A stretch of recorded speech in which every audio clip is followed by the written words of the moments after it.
They didn't notice when the first shadow vanished. A missing silhouette on a crowded street seemed too small, too absurd to matter. They were the last pieces of our souls, and something had come to claim them. The morning it began was brighter than any other, so bright it felt as though the air itself had been scrubbed clean. Mara Lentz stood on the balcony of her crumbling apartment in New Vienna and tried to enjoy that rare softness of sunlight. But she sensed something was off long before she could name it. The street below bustled with the same exhausted rhythm as always, vendors setting up their carts, a mother pulling her child away from a puddle, a man hurrying to catch a tram that no longer ran on time. Yet there was a strange hollowness to the scene, a flatness that made her feel she was staring into a painting rather than at living people. Then her eyes caught the balloon. A child held a red balloon on a string, tugging at it as the morning breeze carried it higher. It danced and twisted against the sky, throwing no shape upon the cobblestones. Mara's breath caught. She lowered her gaze to the boy's feet.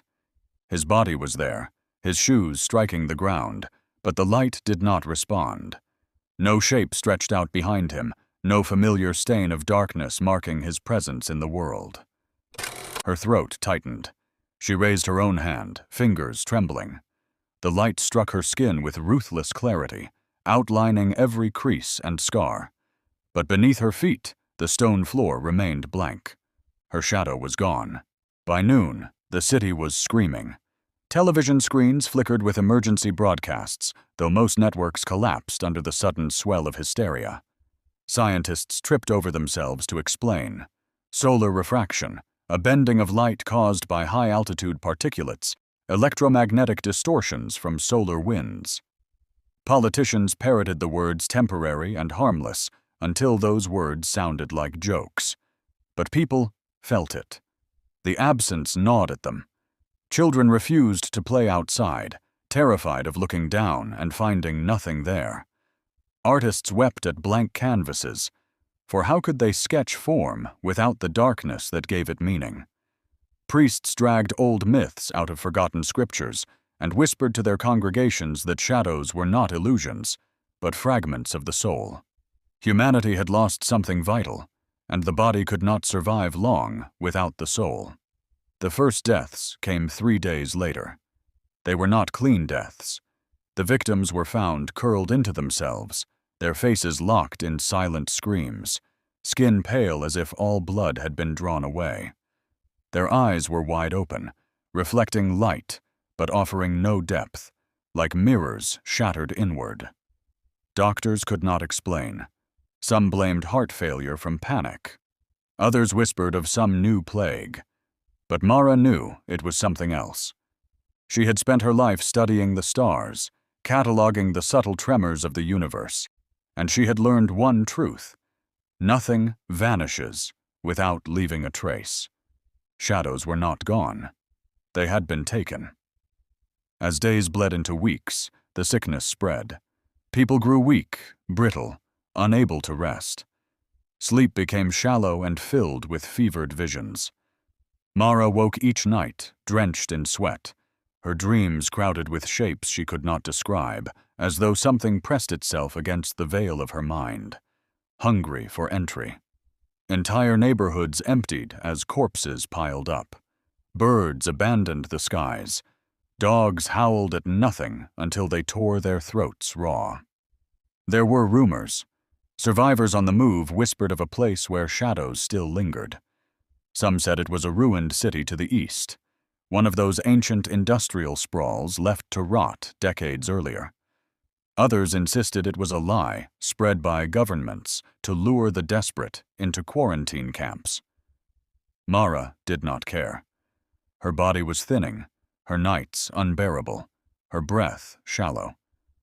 If there was even one chance that shadows still lived somewhere on this earth, she would find it.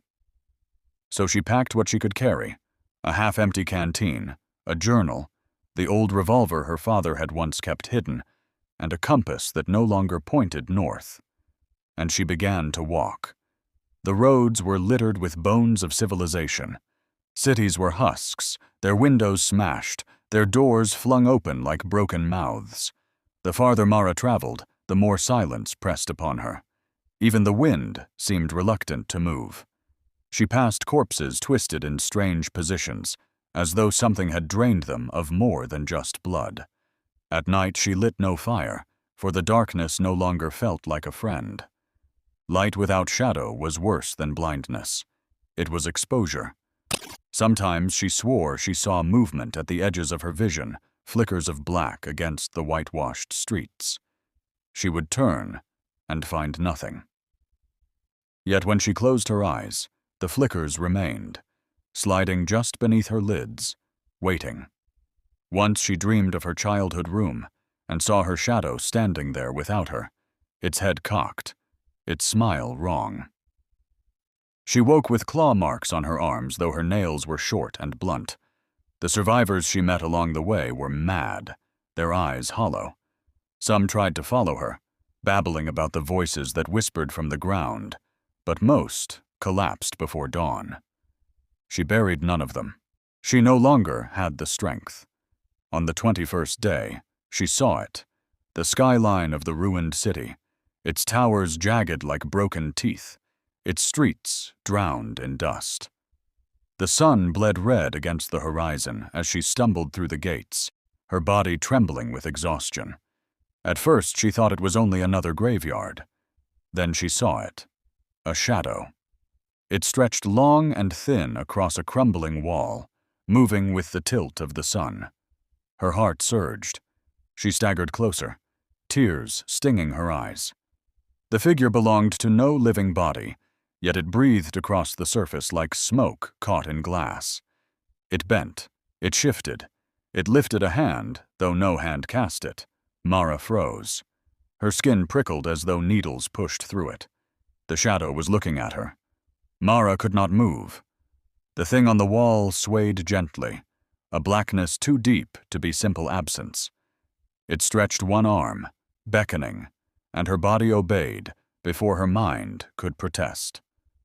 The closer she came, the more she felt her skin loosen, as though her shape was no longer entirely hers. The air grew heavy. She realized what the old myths had whispered was true. Shadows were not accidents of light. They were the tether that kept the soul bound to flesh. Humanity had not lost its shadows. They had been devoured. All but this one. The last shadow on earth.